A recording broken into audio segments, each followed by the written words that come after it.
Oops, what just happened? My phone fell down. Alright, so this review will be about 1250GS and GS Adventure, a new BMW GSs, old new GSs.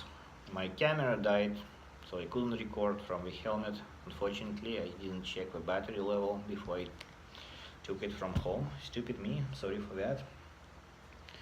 So, but I decided to do review anyway, and this is just my iPhone recording now. So, what can I say about these 1250 models for GS and GS Adventure? So I took each of the bikes first from the dealership here, new bikes, over 1,000 kilometers on both, so braking period is done for both of them. So let's start with GS Adventure. So GS Adventure felt alright, not much to say. Brakes are worse than the older one, for sure. I guess for everyday use they are alright, but if you are in a life and death situation, and a car suddenly pulls in front of you and you're braking, it might be the difference between you actually stopping on the old GS right before the car and on the new GS hitting it actually. Unfortunately, that's true, and it might be not maybe due to the calipers themselves, this new shitty design, maybe due to the pads. Maybe just replacing the brake pads would solve the problem. Otherwise, you can go back. I think you can go back to Brambos. You need to measure the distance between the bolts.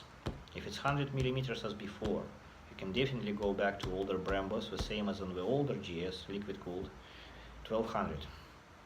And you need to see how that end of a line looks like, of a brake line. Will it fit or not? If it does, then yeah. If you replace that with Brembo, I guess everything will be back to normal. Okay.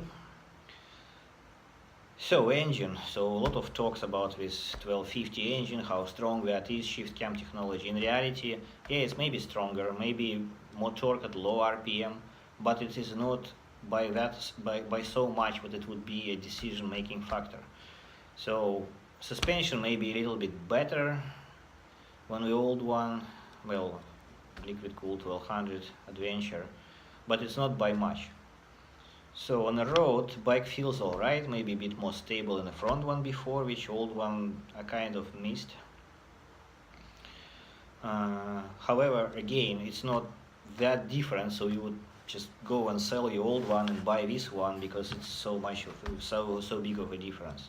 So it's incremental improvements, pretty much same bike, just a little bit better, like small increments, except for brakes, which are much worse, unfortunately. So reliability is unknown because it's a new bike, so we shall see in the next few years will be like some problems with engines or maybe drivetrain because there is more power, more torque, maybe some components will start to fail. Maybe final drive, maybe shaft itself, drive shaft itself, maybe something in the gearbox will break. We shall see. So more power is always like something between the wheel and the engine will break. It's the best rule of all. And I don't think we did a lot of improvements in that part. However, we shall see. Maybe it all will be fine. Now, off-road performance of GS Adventure 1250. So, suspension is quite soft for off-road riding. So, until you just drive on a gravel road with bumps, it's fine. If you take it to more technical sections, same test road which I used to test and adjust the 1290 Super Adventure R suspension on a KTM I had. On this bike it feels too soft, especially in the rear. So the bike dives in the rear a lot and you can feel it's bottoming into that rubber damper a lot, so it squishes the rear and it gets there too quickly. So, but at a lower pace, it goes through that section very well. So it's a lot of comfort, but you just need to be more careful and slower, and it will get you there just fine. So, it's nothing which would say, like, don't buy this bike, it sucks, except for brakes. But that's fixable with some additional money and help of eBay or something like that, or your local I don't know, local used parts store if you have one. So, would I buy this bike if I would have money? Yeah, why not? It's fine. Would I choose, like, if I would have a GS Adventure already, older one, like 1200, would I go and buy this one, 1250? Probably not. It's not that much of a difference at all. Whatever you could do with older one, you can do with a new one, and vice versa. And the old one is safer because of a better brakes, I think. And that's the conclusion for 1250 GS Adventure. It's a good bike, but it's not that much different what you would rush and upgrade. So 1200 GS, so 1200 GS and 1250 GS. So let's go where. So 1250 GS with new GS feels softer on the suspension, more comfortable ride, a little bit harsher on a GS Adventure 1250, but it's softer than 1200 GS used to be, feels more comfortable, and at the same time stable, so suspension works really well.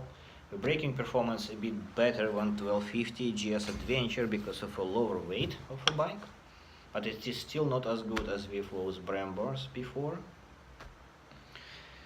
Engine performance also feels better on the GS comparing to 1250 GS and 1250 GS Adventure because of a lower weight, obviously, so it wheelies on the second very well. It feels more sporty, but it feels a bit less stable in the front in the turns, I think. So Adventure, the new Adventure 1250 feels more stable within a turn, a little bit. Again, by just small margin, but it's there. Yeah, the rest of the points are the same for both. Again, off-road for that testing strip with bumps and indents, big ones, bike jumps through them. In sequence, we go in a sequence. Actually, 1250 GS feels better than 1250 GS Adventure and Wear because of a lower weight, probably because maybe stiffer springs, despite the shorter spring travel. The GS, standard GS doesn't feel like it wants to bottom in the rear like GS Adventure does, but it kicks a little bit more on the upper parts, on a sequential like bumps like this, just kicks the rear.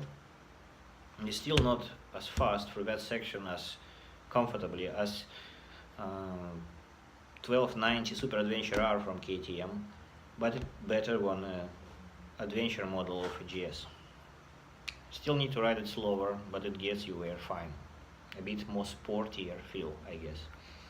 I know there is a version for the GS with a sport suspension, whatever that means. Never tried it, so cannot comment on it. So we shall see if I can get one and try it there. Maybe that will be the best of all of them. Alright, so yeah, that's a conclusion. So I guess for the standard GS, if you have 1200 GS, it's worth upgrading to 1250 because you get a better ride quality. That's the most important part. So it will ride a little bit better everywhere, but for bigger margin comparing to the older 1200 GS Adventure comparing to 1250 GS Adventure. That's how weird that could be, but this is what it probably is. So it's worth upgrading from 1200 GS liquid cooled to 1250 GS, but it's not worth upgrading from 1200 GS Adventure to 1250 GS Adventure, I guess. But if you buy it new, then probably I would go to a standard GS, not Adventure model, unless I have a specific requirement for a big fuel tank. Because if that is a requirement, you need to stick to that, and for the rest, just be cautious what you not get as a good of a ride as on the per se, not as sporty per se ride, less off-road, not as good off-road performance as just on the standard 1250 GS. But if that is a major requirement, if you have big distances you want to ride without refueling, then Adventure is the one for you. Yeah, that's good. I guess that's pretty much all. And yeah, if you have a chance, replace that brakes with brake calipers and with Brembo, or I don't know, go through a selection of brake pads and see what would what would do, because whatever comes stock is disappointing, unfortunately. Disappointing, nevertheless. Alright, that's pretty much all the review. I hope it was useful as always. And yeah, have a nice day. Bye bye.